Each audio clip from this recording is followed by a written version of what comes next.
You see it on the streets of New York and many other cities around the world. Someone trying to sell you a Gucci or Chanel bag. You see it all over the internet, where you can buy genuine Rolex watches or pharmaceuticals of all varieties. But a lot of this stuff is fake.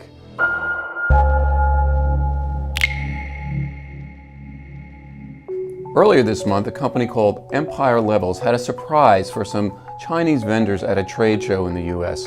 They were served with papers ordering them to remove their wares from the floor on the account of they were counterfeit.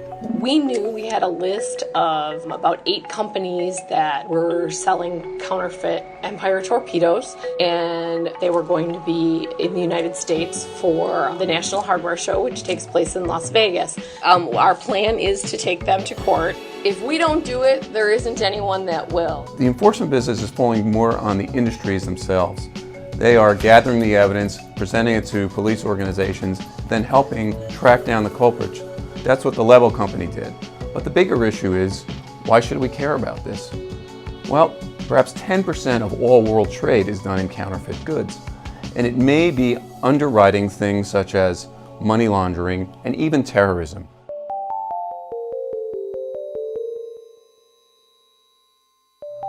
Where are the counterfeit goods coming from? Well, where do a lot of goods come from? China. China has enormous factory capacity, and it's used, for the most part, for legitimate goods. But if even a small percentage of it is used to make counterfeits, that's an enormous amount of material that's going out of China into the US and other places. Now, why doesn't the Chinese government crack down?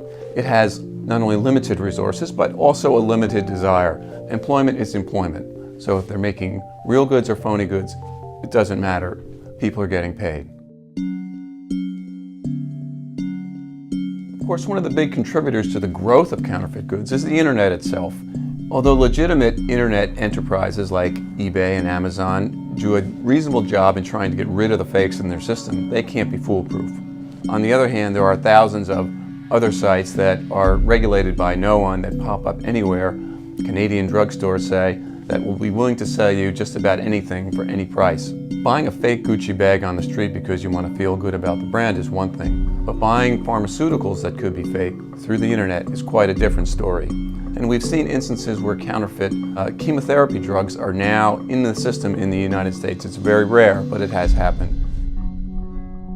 And there are several problems with it, obviously. First, in the manufacture of the drugs, because you don't know what's in them. They're cutting it with rat poison, they're cutting it with gypsum board. We've seen highway paint, leaded highway paint on some of our yellow medicines. Second, because you don't know what's in them, you don't know what it's going to do to you. Third problem is some people don't know that they are buying drugs from counterfeiters. So right now there are people around the world taking medications to save their own lives who are simply taking the wrong thing and they don't even know it. Yes, absolutely.